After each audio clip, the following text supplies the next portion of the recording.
नमस्कार, आयुर्वेदिक शाळा या चॅनलमध्ये तुमचे सहर्ष स्वागत आहे। आजच्या व्हिडिओमध्ये काटेमाटाचे औषधी गुणधर्म बघणार आहोत आपण। तत्पूर्वी तुम्ही चॅनलवरती जर नवीन असाल तर चॅनलला सबस्क्राइब करा आणि बेल आयकॉनवर प्रेस करा, म्हणजे अशीच नवनवीन माहिती तुम्हाला मिळत राहील। काटेमाट हा शीतल, मूत्रजनन, स्तन्यजनन, संसर्गरक्षक आणि ज्वरशामक अशा गुणधर्माचा आहे। काटेमाटाची मुळे औषधात वापरली जातात, त्यामुळे आपली भूक वाढते।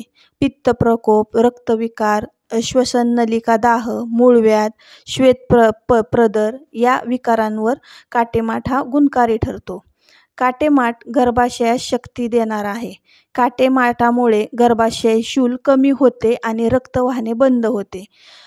गर्भपात होण्याची सवय काटेमाटाने कमी होते। गरोदरपणात मुळांचा काढा 3-4 दिवस देतात।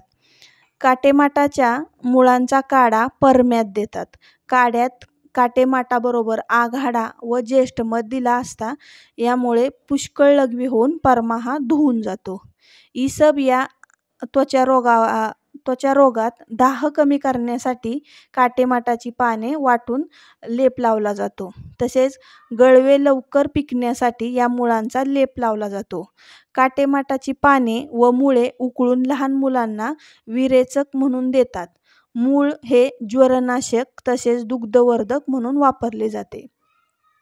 तसेच बाळंतिणीचे दूध वाढण्यासाठी काटेमाटाचे खोड व पाने तुरीच्या डाळीबरोबर उकडून देतात, त्यामुळे तिचे अंगावरील दूध वाढण्यास उपयुक्त ठरते। काटेमाटाची कोवळी पाने, कोवळ्या फांद्या भाजी करण्यासाठीही वापरतात। काटेमाटाची भाजी ही पौष्टिक असून पचनास हलकी आहे आणि याचा उपयोग बाळंतिणीच्या खाद्यात अवश्य करावा। अतिरजस्त्रव, श्वेत प्रदर या स्त्रियांच्या विकारात ही भाजी खाल्ल्याने गुण येतो।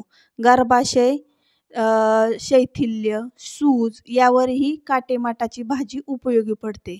गरोदरपणात ही भाजी वरचेवर खाल्ल्याने गर्भपात होण्याचे टळते व गर्भाचे नीट पोषण होते। जर तुम्हाला माहिती आवडली असेल तर व्हिडिओला लाईक करा, शेअर करा आणि चॅनलला सबस्क्राइब करा। धन्यवाद।